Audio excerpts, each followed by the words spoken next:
Cure இல்லையா? யாரு சொன்னது? ஹோமியோ மெடிசன்ல சோரியாசிஸை பெர்மனண்டா ஃபாஸ்டா கியூர் பண்றோம். அதுக்கான ப்ரூஃபும் எங்ககிட்ட இருக்கு. இது வரைக்கும் நீங்க சோரியாசிஸ்க்கு வெளியில ஸ்டீராய்டு ஆயின்மெண்ட்டோ இன்டர்னலா ஸ்டீராய்டோ போட்டுட்டு இருப்பீங்க. ஆயின்மெண்ட் போடும்போது பிரச்சனை இல்லாம இருக்கும். ஆயின்மெண்ட்டை நிறுத்தினாலே திரும்ப சோரியாசிஸ் பிரச்சனை வர ஆரம்பிக்கும். இதை விட நீங்க போடுற ஸ்டீராய்டு மருந்துகள்ல உங்களோட லிவர், கிட்னி இப்படி இன்டர்னல் ஆர்கனும் டேமேஜ் ஆகிட்டு இருக்கும். சுகர் இருக்கவங்களுக்கோ ஸ்டீராய்டை போடவே முடியாது. அப்ப சோரியாசிஸ்க்கு என்னதான் சொல்யூஷன் அப்படின்னு கேட்டீங்கன்னா இந்த வீடியோவை பாருங்க. இப்போ நாங்கள் பிக்சரில் போட்டிருக்கிறது ஒரு 42 இயர்ஸ் மேல் சோரியாசிஸோட எங்ககிட்ட ட்ரீட்மெண்ட் பண்ணாங்க. தலையில் அவருக்கு கிட்டத்தட்ட ஒரு 6 மந்த்ஸ் மேலே சோரியாசிஸ் பேச்சஸ் வந்தது. சிவியரான இச்சிங், அவரால் தூங்குறது கூட கஷ்டமாக இருந்தது. அவர் நிறையா ஆயின்மெண்ட்ஸ் போட்டிருக்காரு, இங்கிலீஷ் மெடிசன்ஸ் எடுத்திருக்காரு, போடும்போது மட்டும் குறையுது, திரும்ப திரும்ப வருதுன்னு சொன்னார்.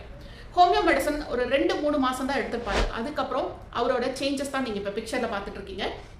இந்த பேச்சஸ் திரும்ப வரவே இல்லை அப்படிங்கிறது தான் நிதர்சன உண்மை. இப்போ அவர் மெடிசன்ஸும் எடுக்கிறது இல்லை, சோரியாசிஸ்ல இருந்து கம்ப்ளீட்டாக வெளியே வந்துட்டாரு.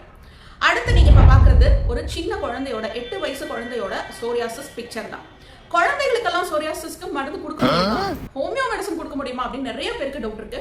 ஆக்சுவலாக ஹோமியோங்கிறது குழந்தைகளுக்காகவே இருக்கக்கூடிய ஒரு ஸ்பெஷலான ட்ரீட்மெண்ட். இதில் எந்த சைட் எஃபெக்ட்டுக்கும் கொடுக்கக்கூடிய மெடிசன்ஸ் இல்லாததுனால தாராளமாக நீங்கள் நம்பிக்கையோட ஹோமியோ மெடிசன்ஸை கொடுக்கலாம். இப்போ நீங்கள் பார்த்துட்டு இருக்கிறது ஒரு 8 இயர்ஸ் கேர்ளோட சோரியாட்டிக் எரப்ஷன். இது அந்த குழந்தையோட உடம்பு ஃபுல்லாக பரவி இருந்தது. கை கால்கள் எல்லாம் ரொம்ப சிவியராக இருந்தது. ரொம்ப டாலரேட் பண்ண முடியாத அளவு இச்சிங்.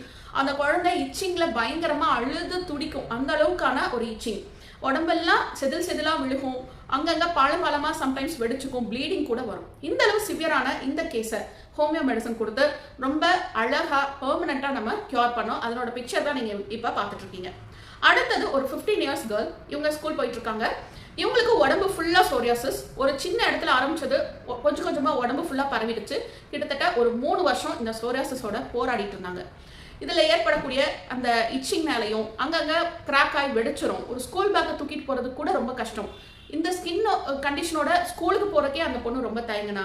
ஒரு நார்மல் ஸ்லீவ் இருக்கிற ட்ரெஸ்ஸை போட முடியாது. இந்த மாதிரி கண்டிஷனில் வந்தவங்களுக்கு ஹோமியோ மெடிசன் கொடுத்து 2 அல்லது 3 மாதத்தில் இவ்வளவு ஒரு நல்ல ரிசல்ட்டை நீங்கள் பார்த்துட்டு இருக்கீங்க.